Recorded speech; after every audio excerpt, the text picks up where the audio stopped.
Good evening, everyone. Welcome to tonight's 90 Days Around the World event. It is bittersweet to be here tonight. Tonight is our last event. We have been going live since the beginning of November with some amazing brands, and tonight is no exception. So tonight we have something truly spectacular planned for you.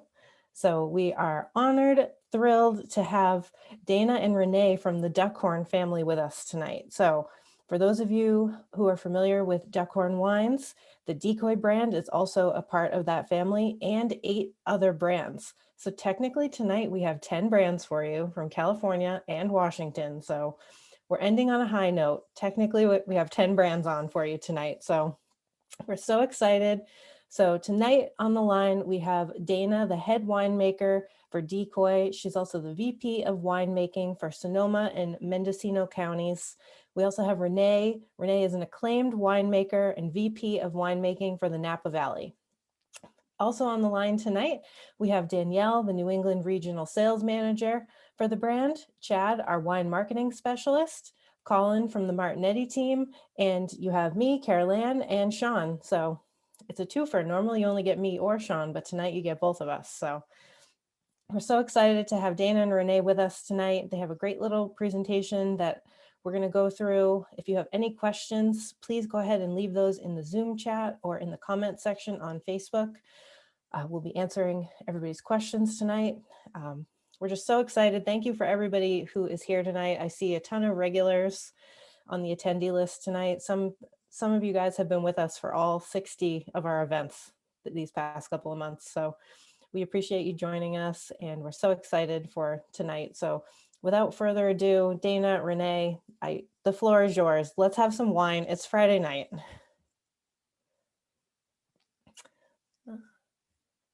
Oh, 1 second, guys. They're just on mute. I could just keep gushing about how great they are while we get them unmuted. So you're in for a real treat tonight. All right. I think I'm unmuted. Yes. Okay. Yeah, There we go. Hi, Dana. Hi, everybody out there. Hello. Good evening to everyone. It is 3 o'clock here in the Napa Valley, but I know it's officially evening on the East Coast, 6 o'clock there. And Dana and I are thrilled to be with you here this evening and to be able to share the Duckhorn story with you. It's nice that we're able to bring so many people together in this virtual setting, and I can't think of a better place to sit back and enjoy some wines on a Friday night, but in the comfort of your own home. So if you haven't already done so, I would go through and open up your wines. I just actually opened mine a little bit ago, give them a little bit of air, give them a little bit of breather, and while we were doing that, I'm going to give you a little background about the history of Duckhorn portfolio and how we got to where we are today and where we came from. So this is actually where I'm at right now. I'm just actually behind that main house, sitting in one of our barrel shays here up in St. Helena. Caroline had introduced me. I'm Renee Ary. I'm the vice president of our Napa Valley winemaking and the Duckhorn Vineyards winemaker. And I've been with Duckhorn for 18 years now. It's crazy to think that all of a sudden, 18 years later, time flies. But when I joined the winery back in 2003, Duckhorn consisted of 3 wineries. So at the time, we were Duckhorn Vineyards, which is kind of where it all began, Paradox Winery, and Goldeneye. And now we are a family of 10 world-class wineries under the collective waterfowl theme brand known as Duckhorn Portfolio. So over the last 40 plus years, we've grown into this amazing luxury brand that has its own individual team and winemaker and focus. And there you have them. So all 10 of them up on the screen there. So Duckhorn, Decoy, Paradox, Goldeneye, Migration Canvasback, Calera, Costa Brown, Greenwing, and Postmark. So really exciting. Dana and I are going to focus on Decoy and Duckhorn this evening and hopefully take you through a little bit of our history and how we got here, but then also enjoy the 4 wines in the lineup. So the portfolio spans across 2 states and 5 counties. So starting as far south as Hollister, California with our Calera winemaking team, and going all the way up the coast there up to Washington State where Canvasback is located. So you can kind of see how things, how each winery is situated and where our locations are. But each winery, like I said, has its own focus, has its own dedicated winemaker and winemaking team, and obviously has a different terroir and AVA to focus on.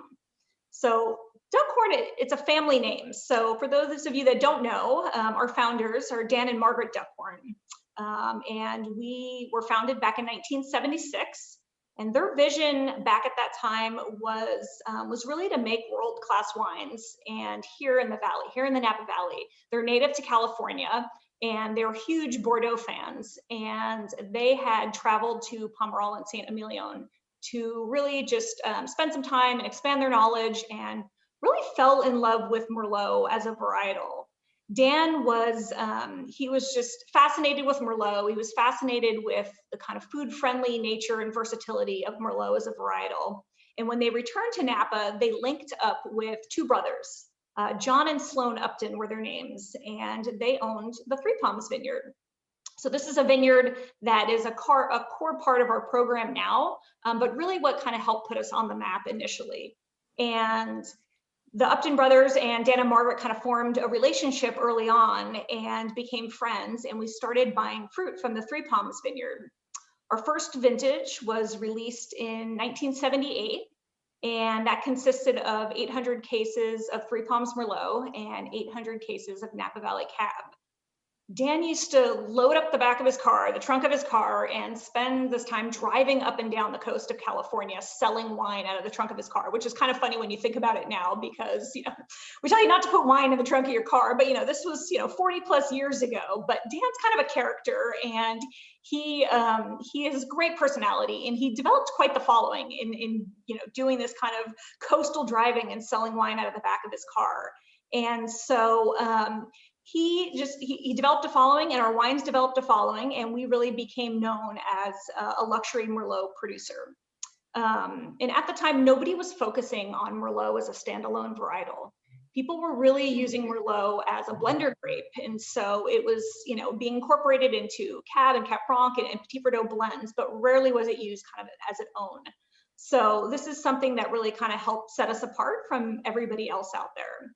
So up here on the slide here, you can see a picture of the Three Palms Vineyard. It's really a majestic site. This vineyard is amazing. And I work with so many vineyards throughout the valley here, starting as far north as Calistoga, all the way down to Carneros. And I have yet to find a site that is unique as Three Palms is.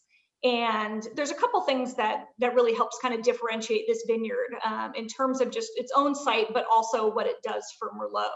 And it's really a combination between terroir, and also climate. So the vineyard itself is about 74 acres planted, and it's located just a few miles up the road here from Duckhorn Vineyards Winery. It's valley floor, so you can kind of see there that it's pretty flat, the land there. And ultimately, there's a canyon, Dutch Henry Canyon, that's situated just across the street from the vineyard, and it kind of spits out into the backside of the vineyard and forms the Selby Creek. So the Selby Creek it's always dry. I've never actually seen water in that creek.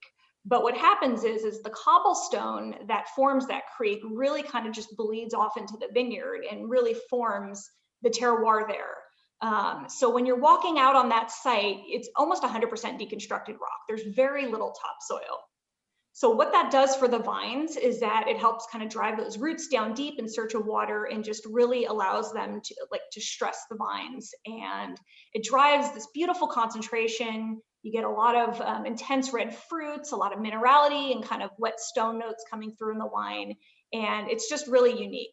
The other thing is that, Merlot was always known to do better in clay soils and cooler climates. And this kind of takes all that and throws it out the window. The site is actually very warm. It's located on the southern end of the Calistoga AVA, which is a pretty warm area. And because of all the cobblestone, and there's some volcanic stones also that are kind of strewn across the vineyard, it actually generates a lot of heat in the sun during the day. And so if I'm at the winery and it's 90 degrees, it's at least 6 to 7 degrees warmer there at Three Palms. So this ends up being some of the first fruit, some of the first red fruit that hits our winery every harvest.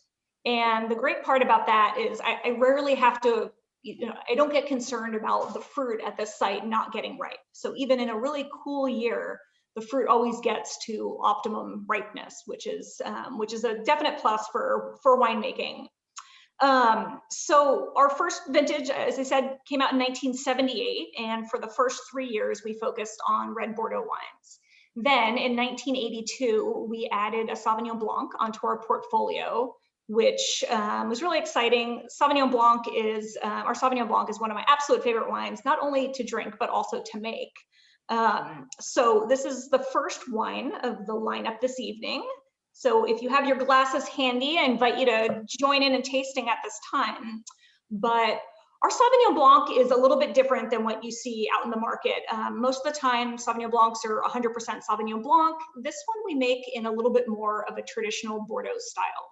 So we blend Semillon into our Sauvignon Blanc grapes and also use a little bit of new French oak as well. So this is definitely a little bit more traditional Bordeaux white.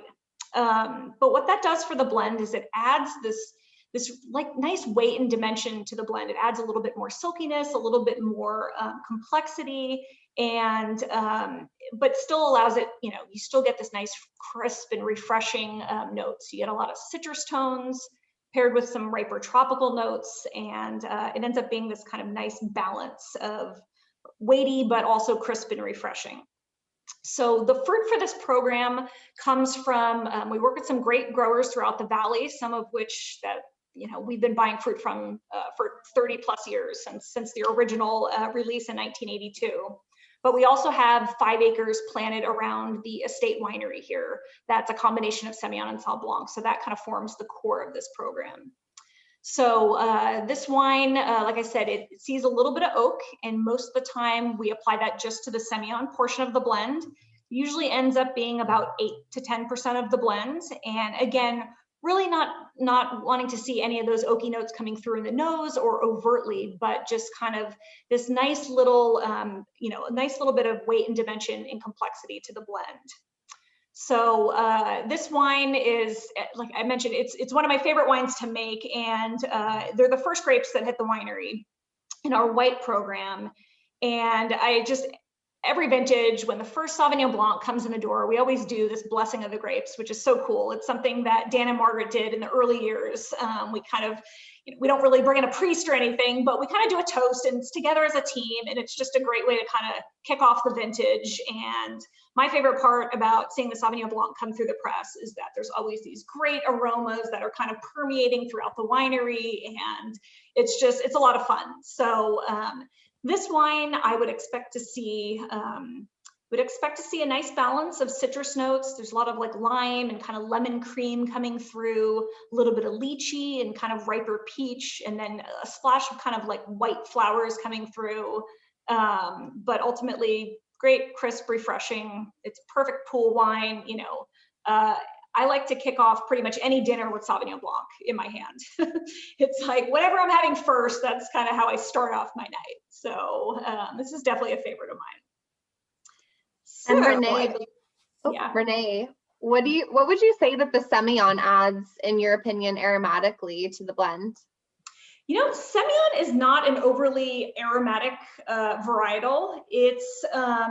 So I use it for a couple different reasons. And we have Semillon kind of on 2 ends of the valley. We have some that's really far north, and then we have some kind of on the south end of the valley. Now the north end is going to be much warmer.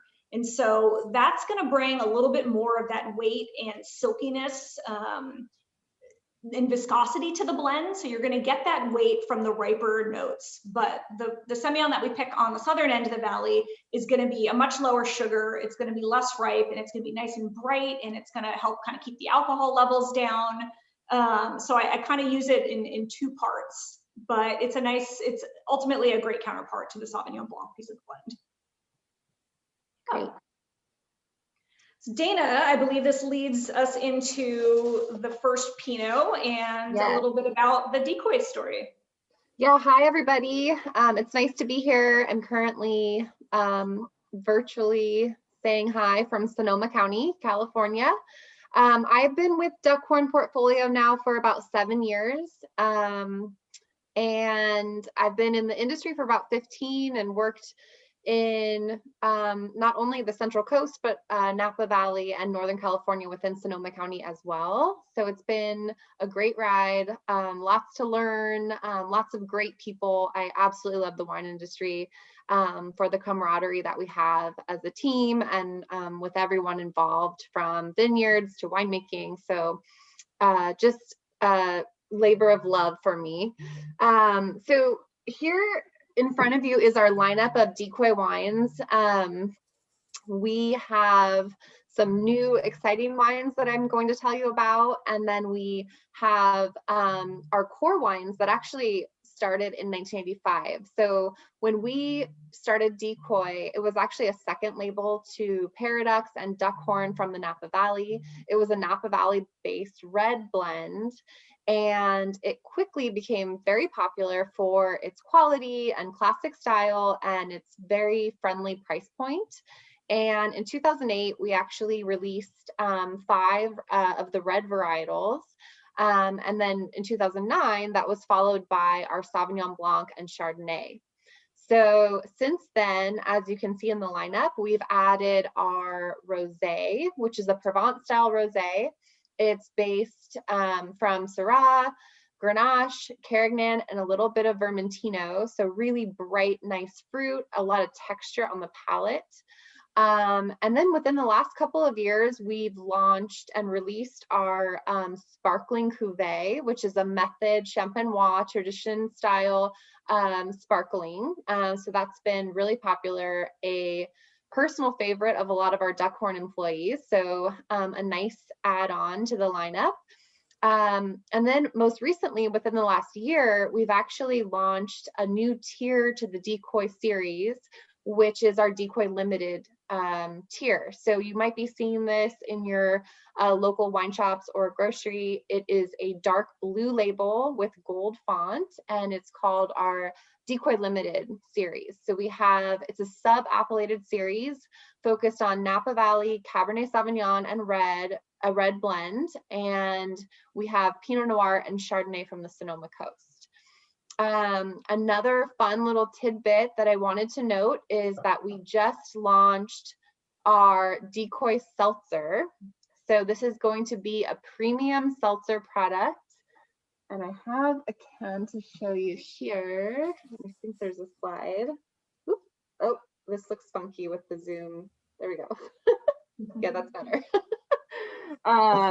So these are the 4 flavors that we've just recently launched. So they're very unique to the marketplace. They are wine-based, and not only wine-based, but varietally wine-based. So we're using our Decoy wines as the base of the flavor, as the building blocks, to then add in flavors such as our vibrant lime, black cherry, lemon with ginger, and our clementine orange, and finding ways through the flavor development process to have those flavors complement the aromas that are naturally occurring in those base wines. So it's been a really great experience and really fun to craft these, and you should be seeing them come to your marketplace very soon. I believe we start shipping out on February 1st. So you should be seeing them rather soon. They're very light and refreshing, more of that elegant fruit character, so nothing confectionery or overly sweet.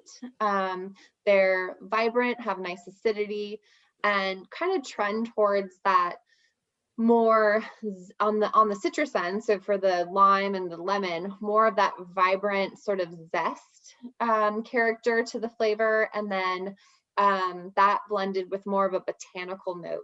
And then once we get into the black cherry and the clementine orange, that brings in some more of that sweeter fruit profile, which complements nicely with those traditionally recognized aromatics of the base wine, which rosé would be that strawberry sort of sweeter notes, and that blends and complements really well with the black cherry.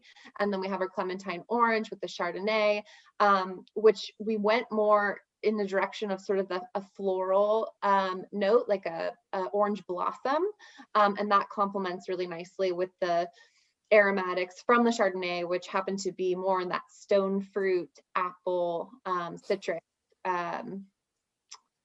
area. So we're really excited about these. It's been a really fun project to work on with the Decoy team. So I'm excited for you all to try. Yeah, so that was a little bit about the history. And then just as far as the transition over the years with appellations and things like that, we have a very dynamic team within our Decoy team. We have a North Coast and Central Coast winemaker. So we're very dedicated to vineyard sourcing. We have estate vineyards and grower vineyards and long-standing relationships with the growers that we work with.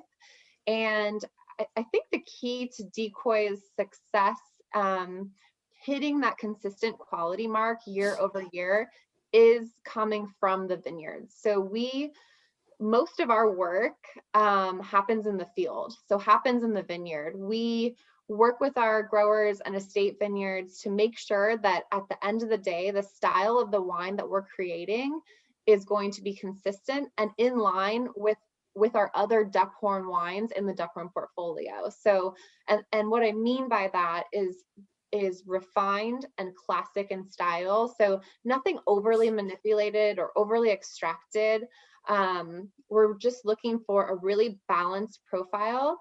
And we believe to achieve that you need to spend most of your time in the vineyard and then have more of a restrained approach when it comes to winemaking, and really let the vineyard and the terroir of all these sub-AVAs that go into making these blends shine through in the wines. So on the slide here, you'll see we do have estate vineyards that go into our Decoy wines. We have a Running Creek vineyard, which is Pinot Noir and Chardonnay in the Russian River Valley.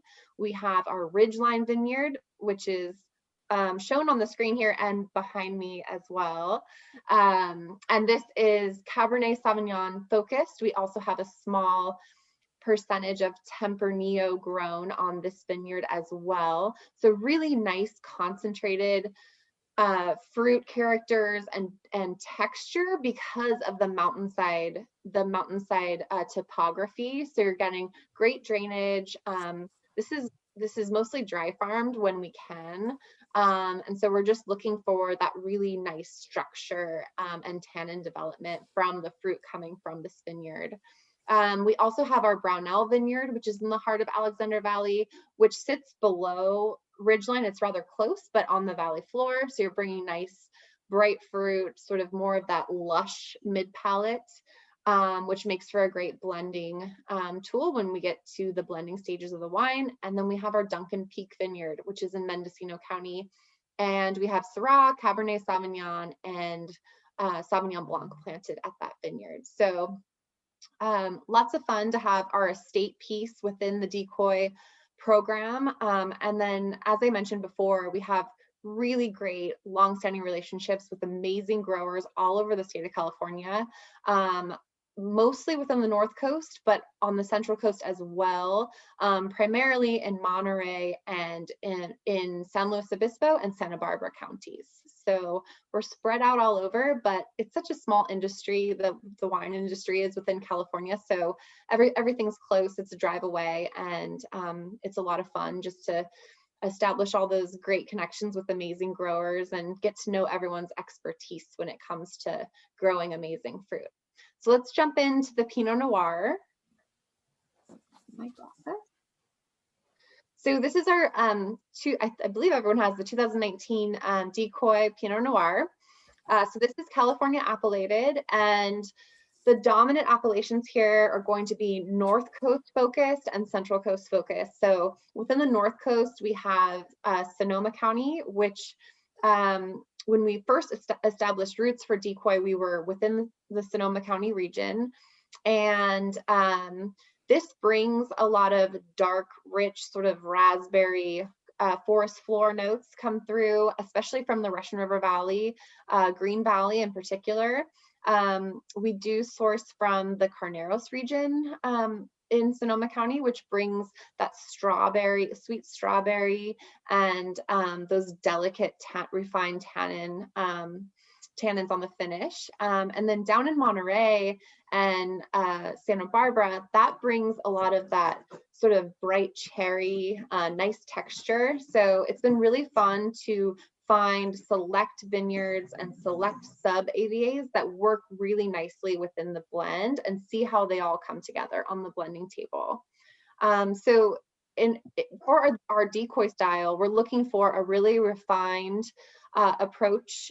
We want refined polished tannins, silky finish, and a lot of those fruit characteristics coming forward in the glass. So we don't want to overpower that with too much new French oak. So we use about 30% new French oak, 100% French oak. So a part of that would be once filled and then a part neutral in the program, so that we're really letting the fruit shine through.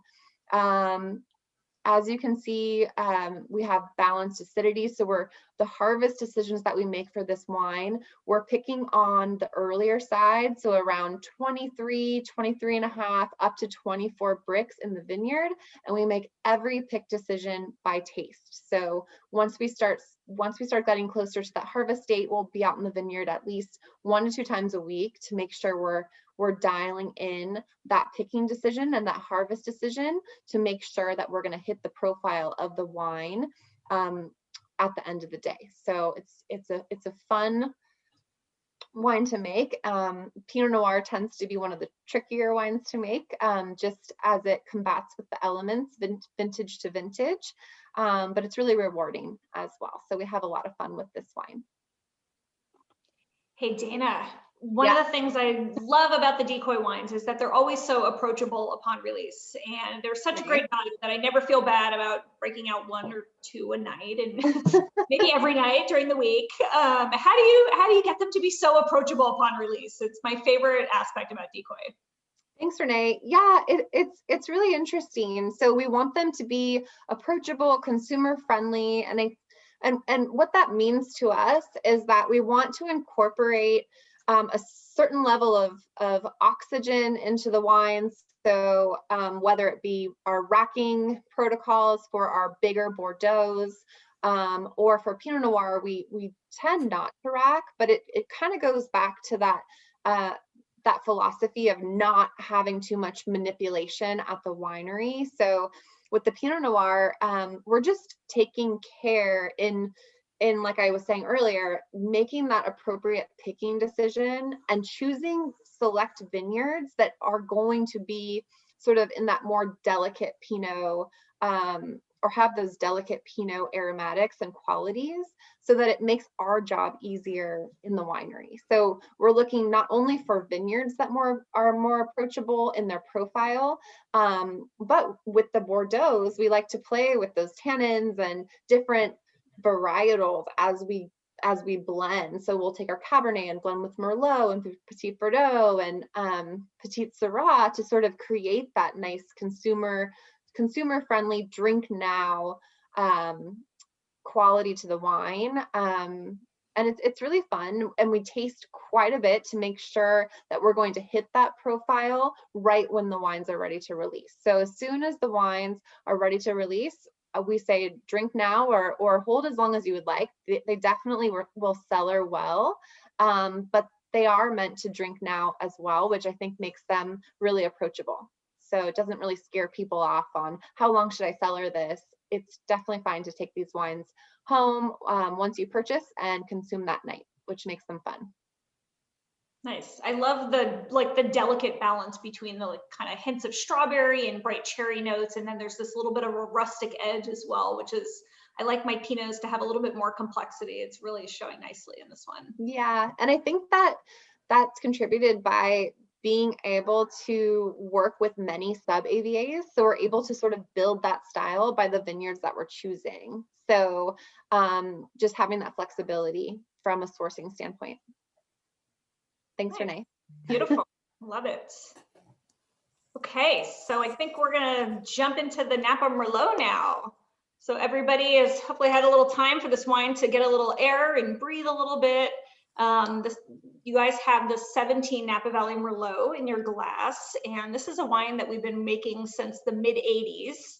And obviously, taking Dan and Margaret's vision and making luxury world-class Merlot, starting with 3 Palms, and then looking at what does Napa Valley Merlot look like? So if you start sourcing from different pockets throughout the valley and honing in on those great little Merlot sites, this is a wine that kind of brings all that together in your glass. And we have 7 estate vineyards that feed the core of this wine.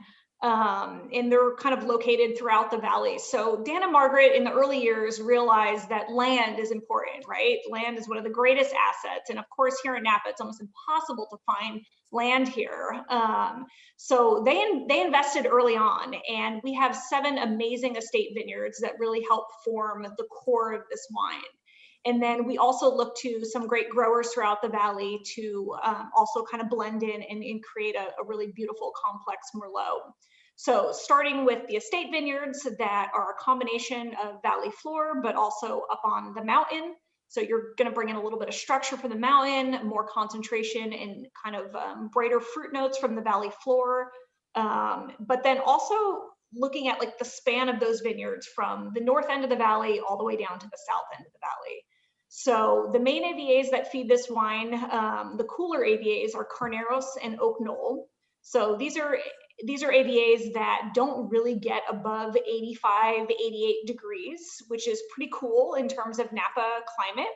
And then as you make your way up the valley, it gets warmer as you head up valley. So going all the way up to Calistoga, where you're easily into the high 90s or 100s. So and each vineyard is going to bring something different to the blend, ultimately creating this like beautiful complex Merlot that kind of gives you a glimpse into Napa Merlot entirely. So this is a wine for me that's it's a textural driven wine. It's all about texture. It's all about mid palate. So all those aspects of Merlot that Dan and Margaret really that they got excited about in the early years, that's what I like to focus on in this wine. So looking at that really nice kind of fleshy mid palate, those kind of supple polished tannins, and making it approachable, but also lots of dimension and layers. So in addition to feeding this wine from a lot of different vineyards, we have a pretty intense barrel program here. And I'm pretty sure my team thinks I'm crazy because we work with so many different coopers and so many different barrel types. But ultimately what that does for the blend is it creates a lot of layers. It creates a lot of complexity. And it's like when you're cooking and you have this amazing spice rack. And so, you can add a little bit of this and a little bit of that until you have this amazing kind of dish in front of you that's just really complex. And so this wine, I think, does a really nice job of bringing all those different pieces together and creating that complexity through our vineyards and our barrel program. In any given vintage, I will have probably 50 to 60 different Merlot fermentations going at a time, which is kind of crazy. And they'll be as small as a half a ton all the way up to maybe 20 tons. But I keep everything separate. The philosophy here is really to let the wines evolve on their own and then decide how best to put them together at the blending table, which doesn't really happen until about 6 weeks prior to bottling. So it really gives the wines a chance to show their terroir, show a sense of place and where they're from, and then decide how best to put them together.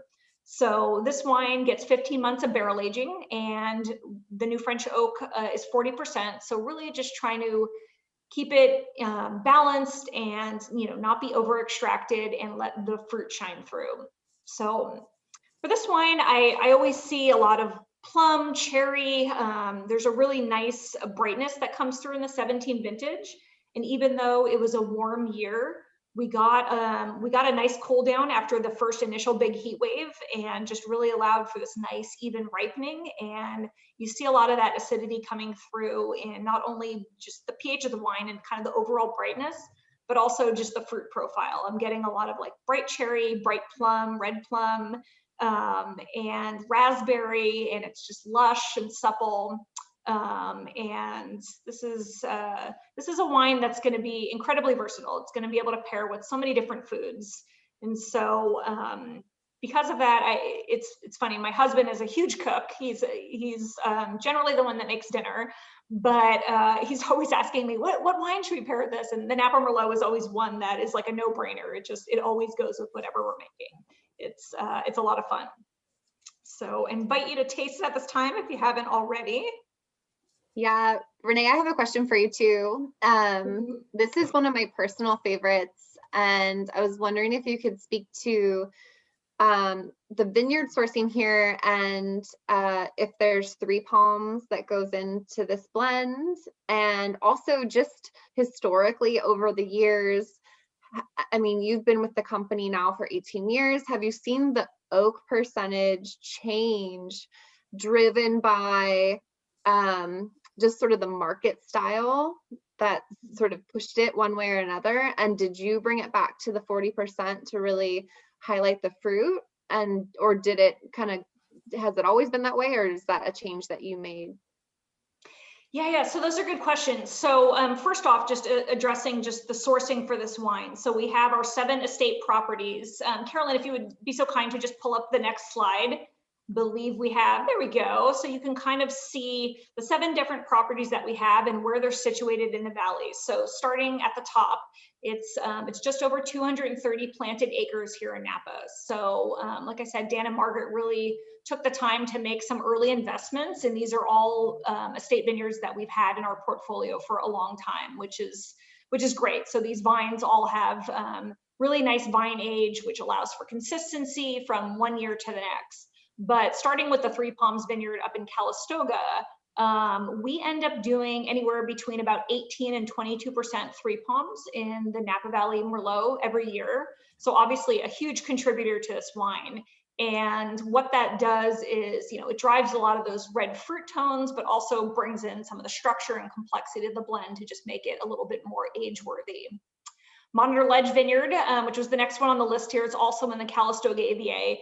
Super interesting because those 2 vineyards are literally separated by one other vineyard, but they are totally different in terms of their terroir. Monitor Ledge has much heavier soils. There's some cobblestone like well below the surface, but ultimately it's a much heavier site, and it produces a very different wine. So Monitor Ledge brings a lot of these like really nice fleshy notes, a lot of fruit to the blend, but also just polished tannin profile. Then if you go up just west, straight up the mountain, you get to Howell Mountain, which is what I consider to be one of the greatest AVAs in Napa and probably in the world. It's just such a unique site. It's a very small AVA. We have our Stout Vineyard up there, which is just over 35 acres. It is classic Howell Mountain terroir. So you get this incredible red dirt, kind of tufa, volcanic ash soils paired with high elevation kind of vineyard sitting above the fog line, where you get this nice kind of, when it's foggy on the valley floor, it's bright and sunny on the mountain. And it ultimately just drives an incredible amount of complexity. So we have some Merlot, we have all the Bordeaux varietals planted up there, but ultimately some of the Stout Merlot helps feed into this blend. Then as you kind of make your way down the valley, we have Marley's Vineyard, which is the vineyard that we refer to as our estate site here at the winery. And it's mostly Sauvignon Blanc and Semillon, but we do have a little Petit Syrah, Zinfandel, and Merlot. And then Pot Cimarron, which is a small vineyard located in town here in St. Helena, 15 acres. And it's one of our oldest sites and one of our most well-established vines. We have some Merlot planted there as well. And then also Rector Creek Vineyard, 35 acres. And this is actually, for those of you that have been out to visit our Paradox Winery and that brand, they're located down in Yountville. And the Rector Creek is the vineyard that surrounds that facility there. And it's a really unique site, really kind of rocky soils, a lot of slate. There's a cooling that happens during the afternoons in Yountville, which is really drives something different in the blends and allows for a little bit more complexity, but also just kind of this brighter fruit profile. And then last but not least, we have the Cork Tree Vineyard, which is our newest addition. It's 15 acres and it's located down in Napa. So south end of the valley, almost all the way to the town of Napa. And this is a vineyard that drives a lot of really dark fruit tones, but because it's South Valley, it's cooler. And so you get this brightness that comes through in the wines, but still like a dark fruit profile. So it has kind of this nice, kind of a polarizing characteristics to the blend. So then on top of our estate program, we have growers that we've been working with for 25, 30 years. Bruno Solari's up in Calistoga. We've been working with him almost since our first vintage of Napa Valley Cab. I want to say it was our second vintage. He's amazing. And we have these great sites throughout the valley that kind of help feed this blend. Hudson, Hyde, Beckstoffers. We work with the Antinori family up on Atlas Peak. So there's so many great sites that help feed this blend.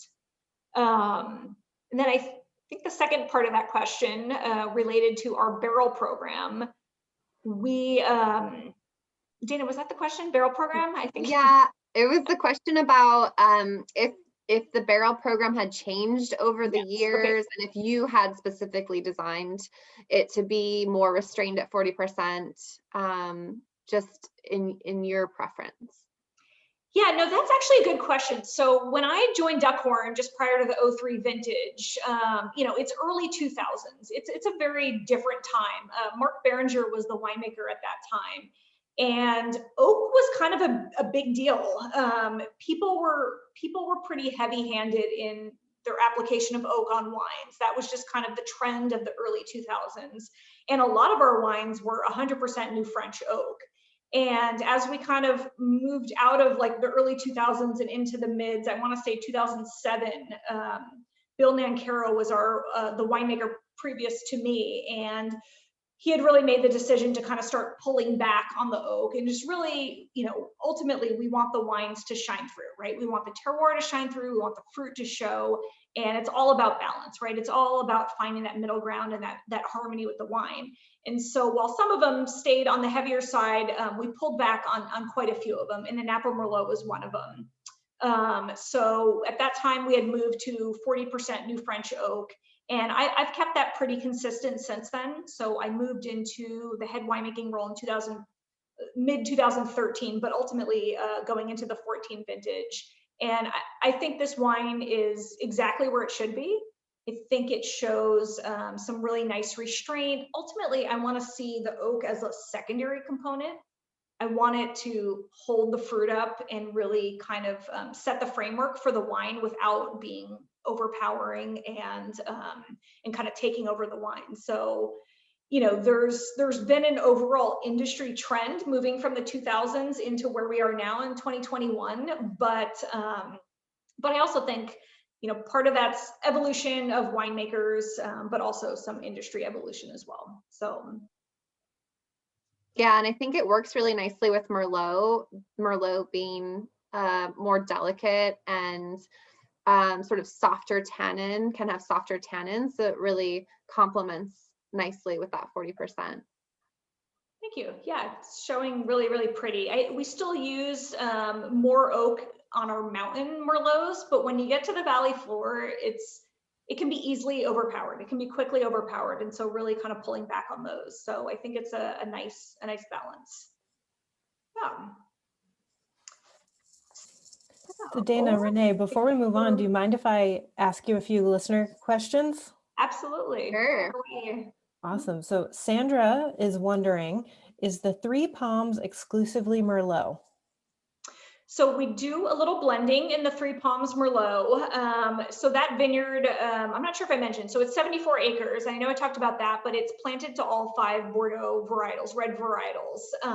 So it's always traditionally been a little bit of blending. And in the early days, when the Upton brothers owned the vineyard, we were kind of getting one section of the vineyard, which was referred to as Palm North. So if you're looking at that vineyard, it's kind of set up as like a quadrant. There's 4 quadrants, and we were getting the Palm North quadrant, which was almost a field blend. It was pretty much planted to exactly how we made the wine, even though we were still doing some blending tweaks at the winery.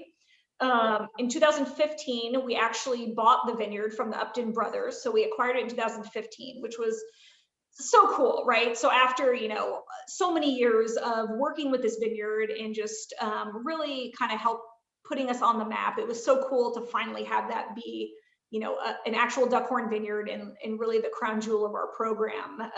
So now we have access to all 13 blocks out there. And, you know, there were some cabs that we hadn't worked with because they weren't in our section in the early years. And so now we do. And so it allowed us to kind of play around with some other blocks, but it's always been a little bit of a blend, even though it's obviously Merlot dominant.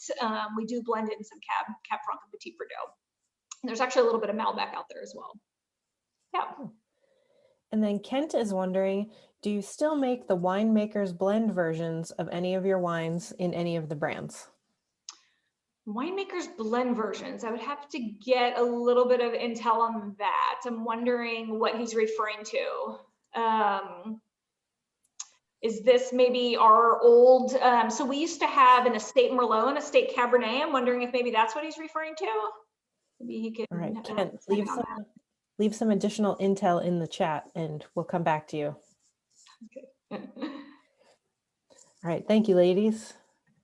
Yeah, thank you. Hope everybody's enjoying the wines. Yeah. Yeah, there's lots of comments, people drinking along, sharing their favorite Decoy and Duckhorn brands. Oh, great. We've got some name suggestions if you guys are looking for names for new wines. I would love name suggestions. Maybe after Yeah. Dana talks us through the Decoy tab, we'll see what's out there. Always look for suggestions. Yeah.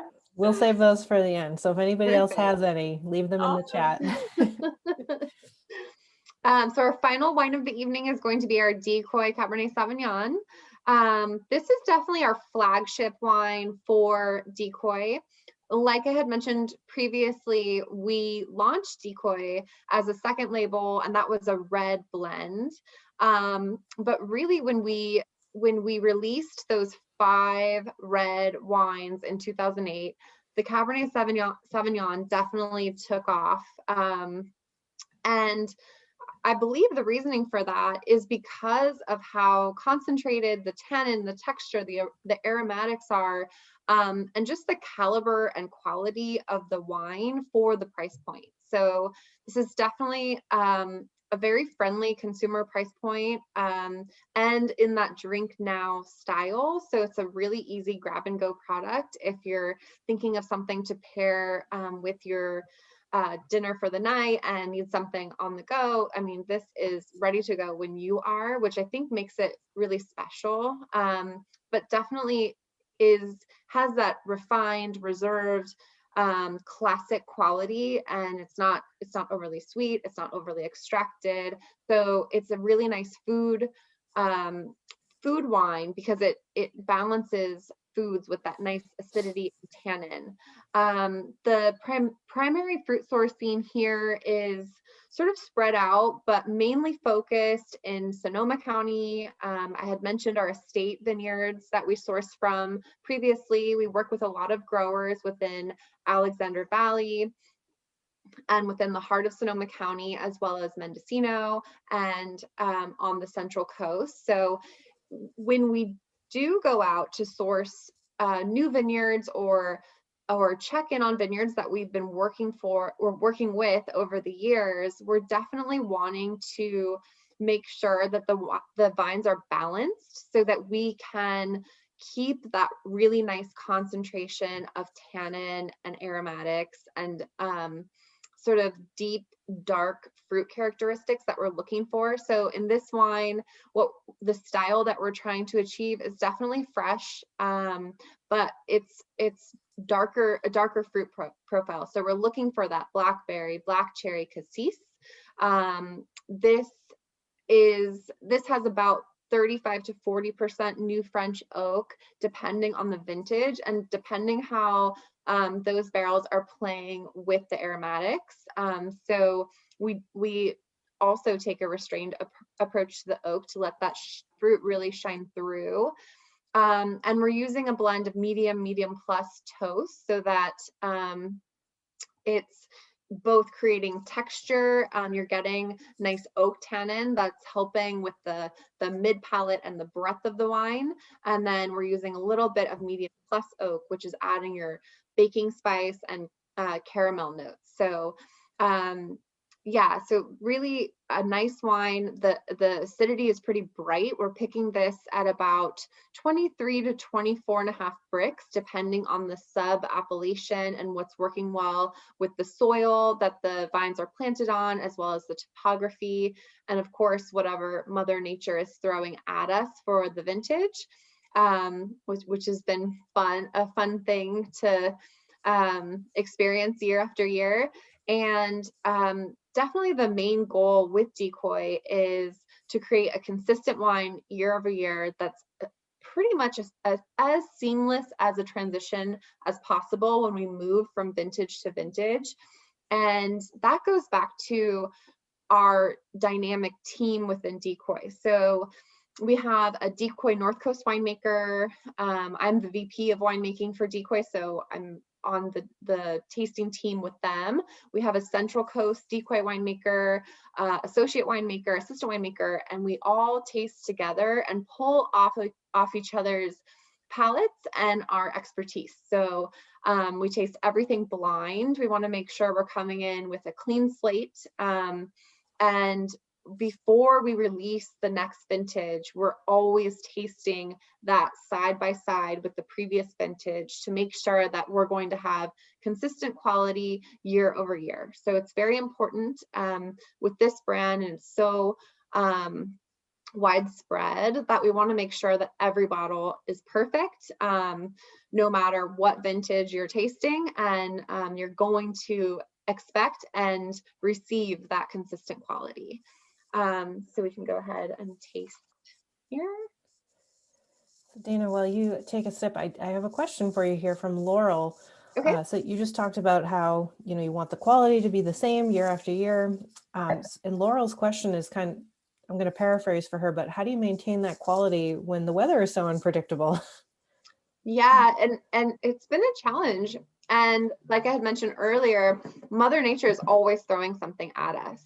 We do have something in our back pocket, which is great, which is that we're sort of spread out over different regions. And so we can have that flexibility to pick something either earlier based on what's happening with the weather, and then we can push a different appellation to be a little riper so that we're still, when we get to the blending table, creating that balanced blend. And I know Renee probably feels the same way when she's sourcing fruit from the northern tip of Napa Valley down to the southern tip. So you can have different weather systems coming through, different heat patterns, and they're going to affect those different sub appellations very differently. So when you make those, I think it's all about, it goes back to being in the vineyard, being present, and just walking the vineyard to make sure you're making the best decision every pick, every block. And as you do that throughout the season, you can sort of taste those aromatics, what's coming through, or not aromatics, taste the profile of what's coming through in the fruit, and then determine your harvest decisions as you move through the harvest, knowing at the end of the day, sort of when all of that fruit gets to the winery and is produced, what you're going to end up with. And Renee, do you have any comments on that as well? What do you tend to do? Yeah, diversity of sourcing is huge. One of my favorite, aspects of working at Duckhorn Vineyards is that I get to work with so many different AVAs in the valley. There's a lot of these small wineries, culty wineries that only make wine from one single vineyard where the winery's at, and that's great, except that you might not, Mother Nature might throw you something different that year, and then that's what you have, that you only have that one area to work with. So something like our Napa Merlot or a Napa Cab, where you're working with a range of vineyards throughout the valley, you're constantly resetting your thought process on how to pick these blocks based on what Mother Nature's throwing you, and ultimately, that might change 3 times in 1 week, right? Where you're thinking, oh, I need to pick this at this level, and next thing you know, the weather's doing something completely different, and you need to be nimble and flexible, right? Yeah. But I'm guessing Dana has the similar mindset to I do, is that it's one of my favorite parts of working in the wine industry is doing a lot of different things at once, kind of juggling all those different pieces. And ultimately, if every vintage was the same every year, it would be boring in my eyes. So I get excited when Mother Nature throws us a few curveballs, and ultimately it's being able to kind of be present and be out in the vineyards and being able to make those decisions on the fly. So you and I, Dana, share a very similar mindset in that regard. Exactly. I think that's what makes it so fun. If it were the same year over year, we would just create a big Excel spreadsheet. We would know exactly when we were picking and it would be plug and play, but that's just not the way it is. And that's what makes it fun. And that's what makes it the perfect blend of art and science and your historical knowledge. So the more vintages you have under your belt, you've seen more and more things either go wrong or right.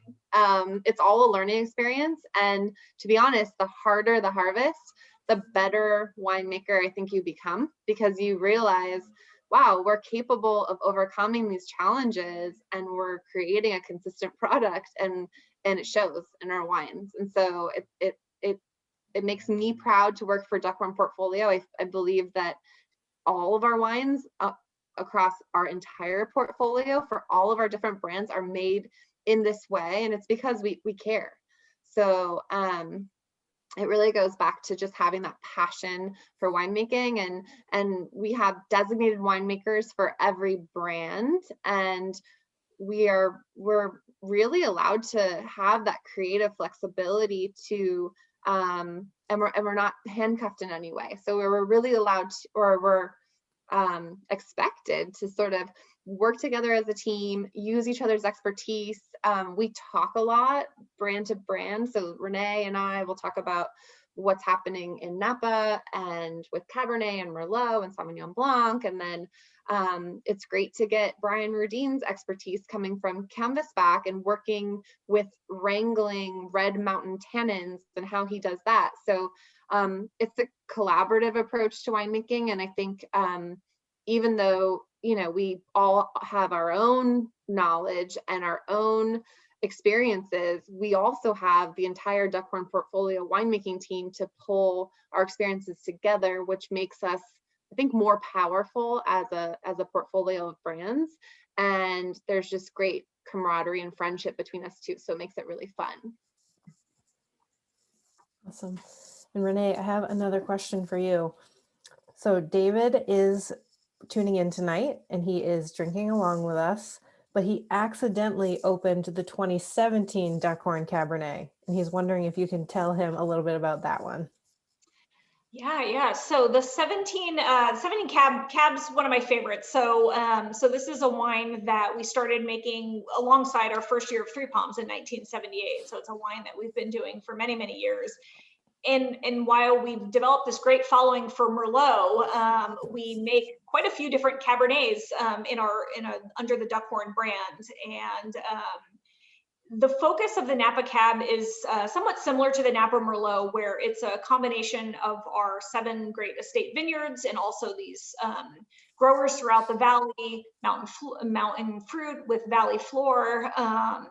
But the Cab for me is all about just creating like a classic Cabernet that's balanced, that's food friendly. So if I think about the Duckhorn style, it's all about classic, balanced, food friendly wines, and the Cab falls right into that category. It's there's a wide spectrum of Napa Valley Cabernets out there, and for us, this is a wine that needs to show some degree of restraint. It needs to show all those great, beautiful Cab characteristics, graphite and mix of red and black and blue fruits and some minerality and flinty notes. But ultimately, again, going back to like allowing the vineyards to shine through and the sources to shine through. So for that wine, it's we bring in a lot of fruit from Hell Mountain for the Napa Cab program. We do a lot of Rutherford fruit, which is one of my favorite AVAs here in Napa outside of Hell Mountain. It's very fruit forward. There's a lot of like supple, beautiful tannins. They're polished, but there's also this kind of dusty minerality that comes through. I have some really great sources in Napa that or in Rutherford that we've been working with for a long time. That is a big contributor on this wine.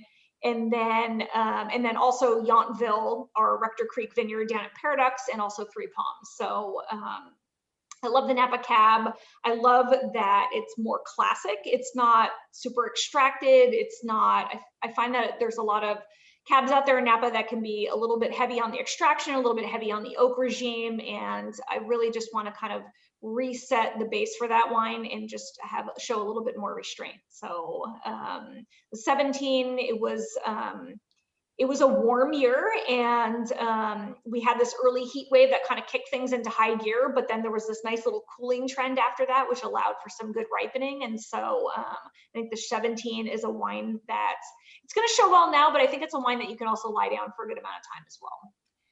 So Renee, can I ask you a question on ageability? Yeah.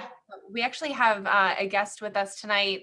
Lazarus has a case of 1978 Three Palms. He's wondering if now's the time to drink it, what you think it might taste like, and I'm wondering where he's located and if we can go to his house and have some with him. So I'm coming. I just saw that pop up in the chat box and I was like, oh my gosh, a case of the 78. I venture to say that we have probably less than 20 cases of that left, just, you know, in the archives of the Duckhorn library. So hold on to that one. I certainly think this is a wine that you can drink now, but would be fun to hold on to as well. Our 40th anniversary was 2017. That was our 40th vintage, and we had a shareholder reach out to us that basically said, "Hey, I've been collecting your wines over the last 40 years, and for a 40th anniversary, just kind of celebration, I would like to do a tasting with you guys." And so we ended up doing this really cool intimate tasting with, you know, Dan and Margaret. We brought Tom Rinaldi in, our first winemaker, and there was about 20 of us. And the shareholder came in with about, I think he had about 23 wines, if I'm not mistaken, in the 40-year lineup. And then we filled in with the others. And of course, the 78 was present in that lineup. And that night was one that I will never forget. I honestly left the winery almost just like on this high of just, it was just so cool. To sit down and taste with Dan and kind of go back through the years, but also to just see what the 78 and some of these earlier vintages were doing. And honestly, there wasn't a wine in the lineup that wasn't showing well. And, you know, Three Palms is a huge piece of that puzzle, where it's just such an ageable Merlot. It's structured, but it's got the density and the concentration to kind of back up that structure. And it's just, I think it's a wine that if you open now, it would show incredibly well, but you could probably lay it down a little bit longer too. So that's fun. Wondering where you're at. And like Danielle said, if we can come over. That's Very incredible. cool. Sounds like you have a great collection. I know, that's awesome. Great. Any other questions from anybody out there? We do have a few more. Tracy would like to know if you have any vegan or unoaked wines. Yeah, so it's funny you asked about that. Vegan is becoming a big inquiry these days that come through our customer channels, and just speaking on behalf of the Duckhorn Wines, 95% of the time our wines are considered vegan. There's only one product that I can think of that ends up disqualifying our wines from being vegan, and it's an egg-based product basically. And from time to time, we have issues with malolactic fermentation, and requires us to add some lysozyme to some of the individual lots. And so that basically disqualifies it from being vegan. But ultimately, most of our wines are made in a vegan style year in, year out. And so it would be more of a rare occasion if it wasn't actually vegan. So if she had some inquiries on specific vintages and wines, I could get her that information. Yeah, we have a list of all of our vegan wines, and I was just going to comment as well. Decoy is in that same boat. So most all of our wines are vegan. And then I am also the winemaker for Migration, and Migration is fully vegan. Starting in vintage 2018, we decided to just do all vegan. And what that means is, I mean, so some of those tools that Renee was mentioning can be really beneficial in kind of softening tannins or things like that, and you can use those products in that way. But what's been interesting in the enological world is that they're starting to come out with some great alternatives. And a lot of times for finding really aggressive tannins, we use different proteins.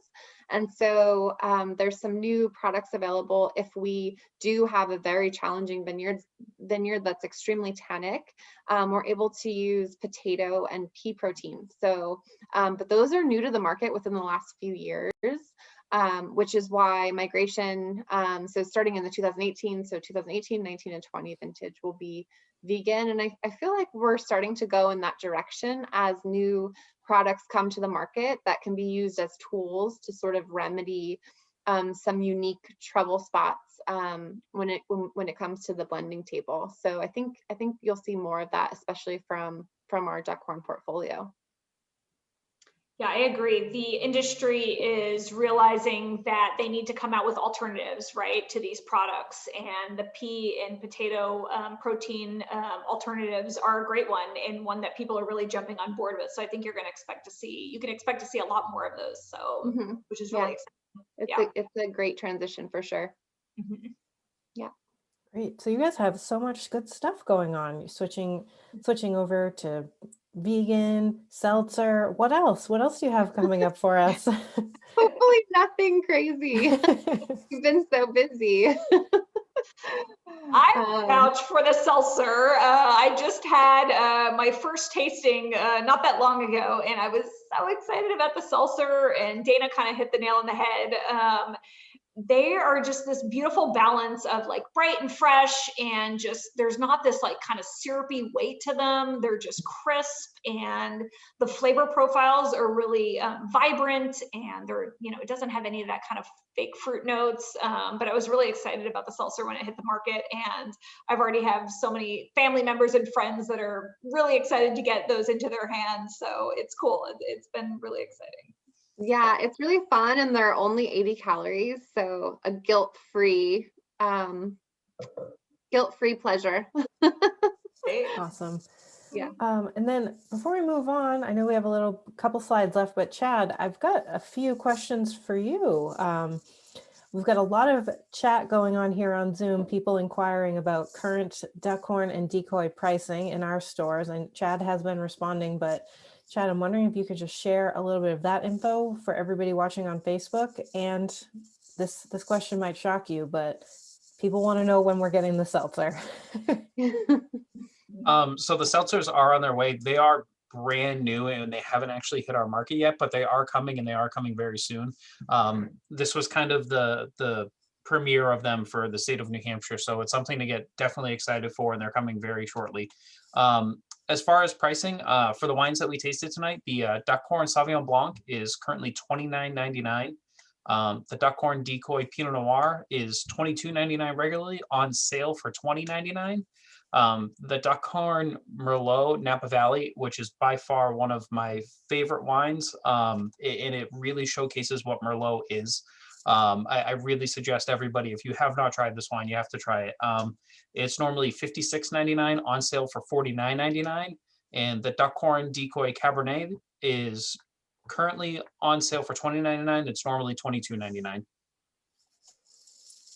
Awesome. Thank you, Chad. I'm wondering now, so everybody on the line tonight, let us know which one you want to try or which one you're tasting along with. Just leave a comment in the chat. I'm just curious. I know which one I like the best, but I'm going to make you all wait until I see what you all like the best in the chat before I tell.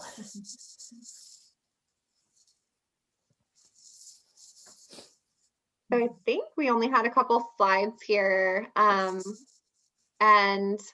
I'm just seeing the Ridgeline Vineyard. I mentioned this vineyard before. This is one of the vineyards that goes into our Decoy Cabernet Sauvignon program. It's in Alexander Valley. It's a very, very unique site. We do have about 400 acres, which is actually a parcel of a much larger property up in northern Sonoma County. And it has a really interesting history. If you're ever in the area, it's a fun drive to go sort of check it out. You can, when you're driving up the 101 freeway, you can see it as you drive through Cloverdale up on the right-hand side. So very steep topography. And it was originally owned by Madam Preston of Sonoma County, and she was a spiritual healer.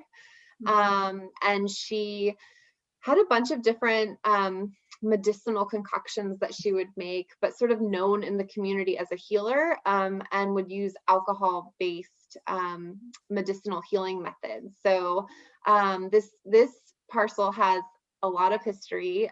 There was a parcel that had the original Madam Preston home. There was a school. There's a cemetery, which actually sits on our site, which makes it a little spooky to go harvest or to sample prior to harvest or check in during the growing season. But it just has such great roots in Sonoma County and makes it a really fun and special place. And then the fruit obviously is amazing and concentrated, and really adds that backbone to our Decoy Cabernet Sauvignon. So a really fun and special place.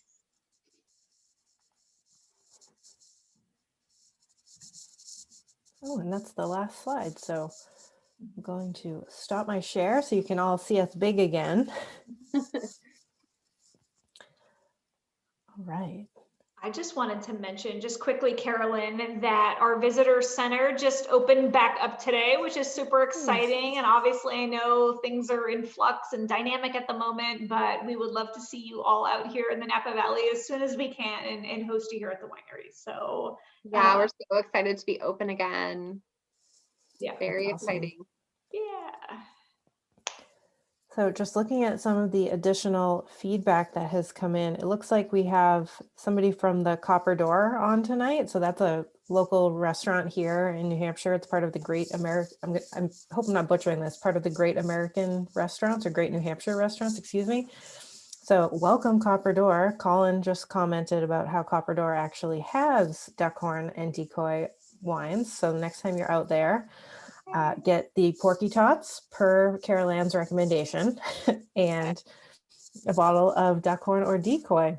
You love the Copper Door. They actually sell the rosé from Decoy, the Duckhorn Sauvignon Blanc, and the Golden Eye Pinot. They're Awesome. huge supporters of ours. And the Merlot. Support. And the Oh, Merlot. and the Merlot. Great. Oh, let's see. We've got Jessica. Great presentation tonight. Kind of sad it's the last one. Jessica, you and me both. It has been a great run these past 3 months. You know, when we first decided to switch over and do virtual events, when we couldn't have our distiller showcase and our winter wine spectacular, I was a little bit worried, honestly, that my cat was going to ruin every event every night, that he was going to come whining. But, you know, it's been amazing. He hasn't made a single appearance.